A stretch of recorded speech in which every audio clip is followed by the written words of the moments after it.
আমাদের মধ্যে উপস্থিত হয়েছেন, আমাদের মঞ্চে আলোচনা সভা আসন অলঙ্কৃত করেছেন তারপর জনাব আল্লাহ সুযোগ্য পুত্র জনাব মহসিন হোসেন কিশোর ভাই আমাদের মাঝে আসন অলঙ্কৃত করেছেন। আমি আমাদের সকলের পক্ষ থেকে তাকে ধন্যবাদ অভিনন্দন জানাই। আমাদের মাঝে উপস্থিত হয়েছেন বাগাতির আমিন উচ্চ বিদ্যালয়ের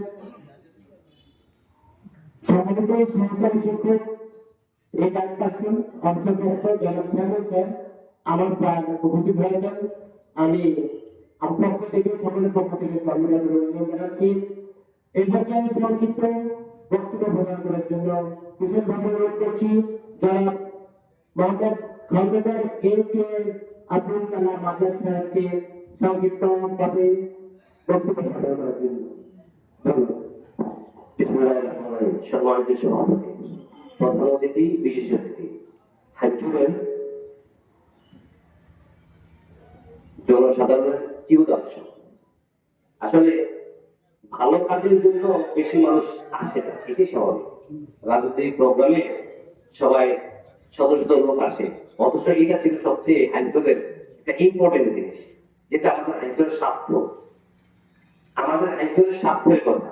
আর আমরা এখানে কোনো দোকান খোলা রাখা ঠিক হয় না, কারণ এরপর একটা প্রোগ্রাম যেটা আমাদের এখন জাতীয় দাবিতে পরিণত হয়েছে। আজকে আমি ধন্যবাদ জানাই সাদা পেয়ে কোনো বেনিফিট নেই, আমেরিকায় থাকে, সেই দেশে কোনো কিছুই না, অথচ সমস্ত সামাজিক কর্মকাণ্ডে অ্যাটেন্ড করে। এই যে আন্দোলনটাকে চলমান রাখছে, এটা কিসের জন্য? হাইজলের জন্য। হাইজলের মানুষের দাম দিতে জানে না, বুঝে না। কিভাবে? দোয়েল পাখি যদি জানতো সে জাতীয় পাখি, তাহলে দোয়েল চত্বরে দোয়েল পাখির দাঁড়িয়ে পয়সা পায়খানা করতো। আমাদের হাইজলের মানুষ আমাদের এমন আমরা কি দামি এটা জানে না। বাংলাদেশের ভিতরে এত সুন্দর একটা এলাকা কোথাও নেই। আপনারা তো জানেন যে আমি ভিডিও আপলোড করি, সবচেয়ে বেশি ভিডিও করি শুধু হাইজলকে নিয়ে ব্র্যান্ডিং করি, সারা বাংলাদেশে ব্র্যান্ডিং করি। হাইজলকে সারা বাংলাদেশে ব্র্যান্ডিং করা হচ্ছে আমার কাজ। যেমন শাহজাদ নদী বাজার জন্য কাজ করে, আমি হাইজলে কি কি আছে এগুলো সব তুলে ধরি। কেন জানেন? চাঁদপুর থেকে জলপাইগুড়ি পর্যন্ত 26 কিলোমিটার নতুন সার্ভে রাস্তা, এটা বাংলাদেশের কোথাও নেই। এত বড় সংকট বাংলাদেশের কোথাও নেই। এবং এই হাইজলকে রক্ষা করার জন্য স্থায়ী বাধাতে কত জরুরি, এই হাইজল দরকার। আজকে কালীপূজা জায়গা সকাল সেটা 5 লাখ 4 লাখ, একটু 15 টাকা দিয়ে যদি একটু লিঙ্ক করে একটু পানি প্রবাহিত হয়, 4 পয়সা দাম আছে না। এটার জন্য আমরা আন্দোলন করতে হবে স্থায়ী বাঁধের জন্য। সাদা মেয়েতে এটাই করতেছে যে আমাদের এটাকে স্থায়ী বাঁধ করতে হবে। এটা কিন্তু স্থায়ী বাঁধ না, যে কোনো সময় ব্রিটিশ হবে। রাজনীতি যে এমপি মহোদয় আছেন শেখ মুজিবুর বাড়ি ভাই, আমি এই দল করে এই কারণে আগ্রহ করে না, ওনাকে যদি আমরা প্রেসারে রাখতে পারি, ওনাকে চাইতে পারি, উনি কিন্তু কাজের লোক, উনি ওয়াদা হতো এই কাজটা করবে। এটার জন্য আমাদের একজন সংস্থা সেটা করতে হবে, একভাবে কাজ করতে হবে, না হয় এই কাজ হবে না। বুঝতে পারেন? এই নদীর পাশে ওরা একটা স্বপ্ন আছে, রাস্তা করবে, স্থায়ীবার রাস্তা। এই রাস্তার হিসেব করছেন, রাস্তা হলে এই যে পাশে যে জমি আছে না, কোটি কোটি টাকা সম্পদ। হাইজলের মানুষ, সারা বাংলাদেশের মানুষ হাইজলে আনন্দ করতে আসবে, রিসোর্স হবে, হোটেল হবে, জানেন অনেক শব্দ আমাদের হাইজল নিয়ে।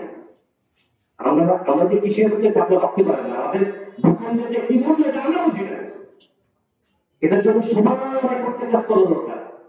রানিং এমপি শেখ মুজিবুর মালিক ভাইকে করতে হবে, আমাদের আন্দোলন করতে হবে, প্রতিরোধ চালিত হবে। আন্দোলন করতে আমরা প্রতিরোধ চালিত হবে, ফেসবুকে, সোশ্যাল মিডিয়া, যে যেভাবে পারে হাইজলের পক্ষে কথা বলে।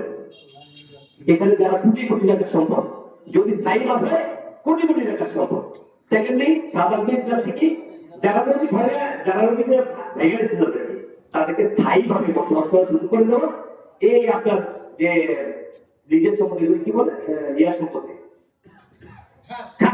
এই খাস সম্পত্তি পুনর্দর্শন করা, তাদেরকে 5 লক্ষ টাকা করে অনুদান দেওয়া, এই দাবিগুলি কিন্তু ওই সাধারণ ব্যক্তি ওয়েলফেয়ার ফাউন্ডেশন থেকে করতেছে। এটা আপনি কত জনে করে বলুন তো? উনি টাকা খরচ করে এখানে এটা করতে টাকা খরচ হিসেবে বলছে কিসের জন্য করে? দেশের জন্য, দেশপ্রেম, এখানে বলি দেশপ্রেম। আর হাইজলের মানুষ নিজেকে চিনতে চিনে, আমাদের হাইজলের মানুষ বাংলাদেশের দিকে সবচেয়ে বেশি ধরত দেশপ্রেমী বলে কি বলে স্বাধীনের পরে নির্বাচন হয়েছে, সারা বাংলাদেশ থেকে বঙ্গবন্ধু নির্বাচন জয়ী হয়েছে, কিন্তু আগে তো হয়েছে কিন্তু আব্দুল স্বীকার করতেছে। আব্দুল আমি এলাকার লোক আসলে কাজের প্রভাব করতে কাজের প্রভাব, অর্থাৎ আমাদের হাতের বাস্তব দেশ পেলে এতে উজ্জীবিত করতে হবে। এই উজ্জীবিত হওয়ার কাজটাই কাছে সারা সারাকে ধন্যবাদ জানাচ্ছি। উপস্থিত কথা বলবেন, এরপরে কথা বলবেন। আমি বক্তব্য শেষ করছি। আসসালামু আলাইকুম।